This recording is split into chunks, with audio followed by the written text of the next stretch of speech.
Right, first up is a film that has a particular actor, and that particular actor is the one and only Nicolas Cage. And this, ladies and gents, comes under the so bad it's good category. And you know what? I loved it. It's a film called Between Worlds. So as I said, this movie would most certainly be considered bad, but a special kind of bad where you're so entertained by how bad it actually is. And it's Nick Cage, you can always count on being entertained by him, especially in these kind of movies. And you know what? I was entertained a lot, from beginning to end. In fact, I haven't enjoyed a Nick Cage film this much in ages. I actually preferred this to Mandy. So, to the plot. So basically, Nick Cage is haunted by the memories of his deceased wife, and along his travels he randomly meets this woman and her daughter and ends up pretty much living with them. And yeah, let's just say things get awkward when his deceased wife starts to show up in a particularly awkward way. I'll just leave it at that. But yeah, I honestly found the plot oddly engaging and has some unintentionally hilarious dialogue as well, and certain scenes I genuinely really enjoyed. At times it feels like a hangout movie. There's one scene with Nick Cage just casually smoking weed with this girl, and yeah, I appreciated that. Honestly, I had a great time just watching Nick Cage hang out with these random women with all these awkward things occurring, which I'd love to tell you precisely what that is, but I shouldn't. Just watch it.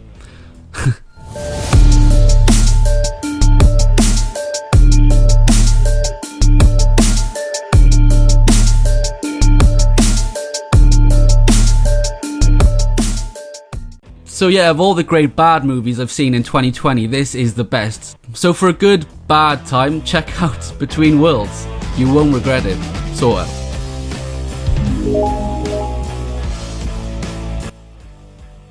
So next up, I remember when I seen the trailer for this, I was so excited to see it, and you know what? It did not disappoint.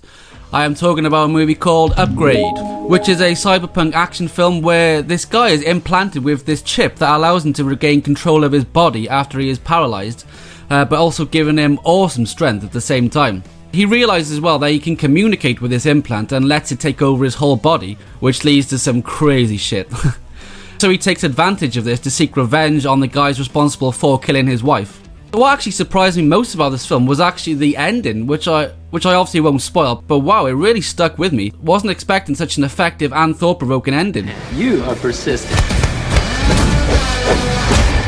I cannot allow us to be killed. Some brutal violence in this too. There's actually a scene that occurs right at the start involving a guy's jaw. And let me just say, my mate who I watched this with at the time, it made him physically leap out of his chair with shock. I am not exaggerating. But no, this is a great little hidden gem. Has a good sense of dark humour too, a pretty solid story and satisfying violence. So yeah, check out Upgrade.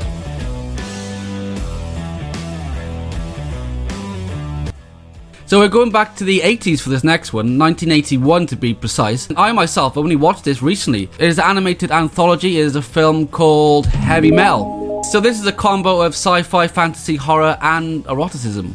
As a man, what more could you need? In fact, this reminds me a lot of Futurama, of course, if that was R-rated. This is kind of the ultimate testosterone filmed animated movie if ever I saw one, because you have some essential ingredients that make it just that, like violence, boobs and sci-fi. So this is regarded as a cult classic and I regret taking so long to check it out. So it's divided into 6 different stories which all revolve around this evil green orb from space that is telling these stories to this girl on Earth, and how it's influenced all these various characters in all these separate stories, as it claims to be the sum of all evil. So it even has some paramount and captivating themes too, for example the easy corruption, temptation and manipulation of mankind, as people always seem drawn to the beauty of this green orb, and no one realises its evil intentions until it's too late. A trip beyond the future, to a universe you've never seen before. A universe of mystery. A universe of passionate fantasies. A universe of terrifying evil.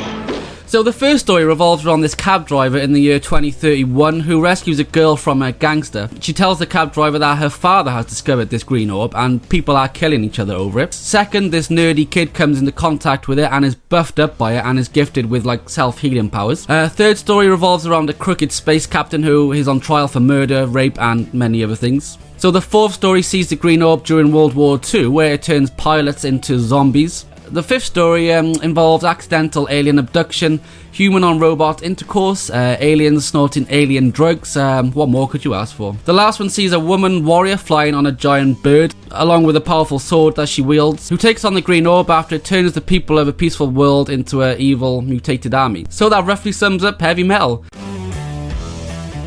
If any of those kind of stories appeal to you, then this is the movie for you.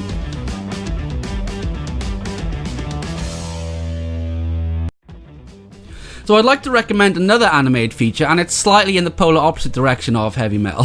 Fourth recommendation is a Studio Ghibli picture, and it is When Marnie Was There. It's not as outlandish as, say, Spirited Away or Howl's Moving Castle, or has the cuteness of, say, My Neighbor Totoro. When Marnie Was There, for me, was more fulfilling on the pulling of the heartstrings front, and actually quite refreshing to see a Studio Ghibli picture that felt a bit more grounded too. Don't get me wrong, I love the zaniness and complexity of the more well-known classic films, but with Marnie Was There, it felt kind of like a hangout movie. Unlike other Studio Ghibli films where it demands so much of your attention because of the details they pack into them, with this it's just a bit more chilled and laid back, and just one of the more accessible ones.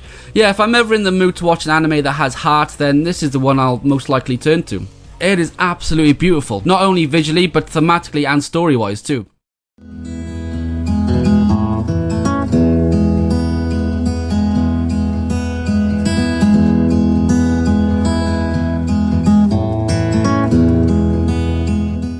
So When Marnie Was There follows Anna, who meets a mysterious young girl, Marnie, at an abandoned mansion, and they both agreed to keep their meeting a secret. And as the film progresses, you basically get hints and bits and pieces of who this Marnie girl actually is.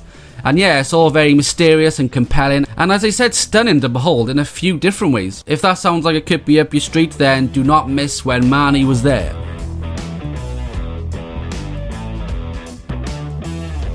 Okay, seeing as we're approaching Halloween, let's end on a horror.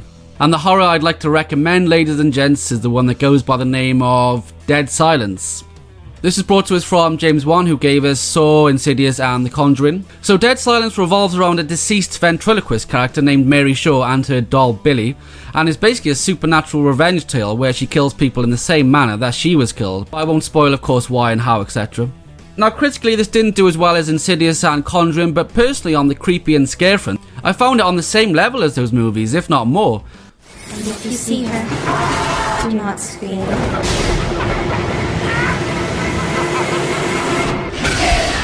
I've always considered this very underrated, not only in James Wan's catalogue, but as a horror film in general. Just love ghost stories like this that have creative and gratifying concepts and contain thick atmosphere, genuine scares and imagery. Honestly, if you're looking for a horror film to stimulate that horror itch this Halloween, then Dead Silence is a must watch. And of course, I'd consider it a perfect little hidden gem too.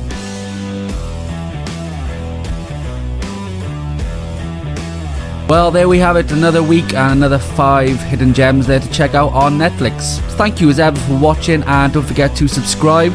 I shall see you in part 9 for more recommendations. Ciao for now.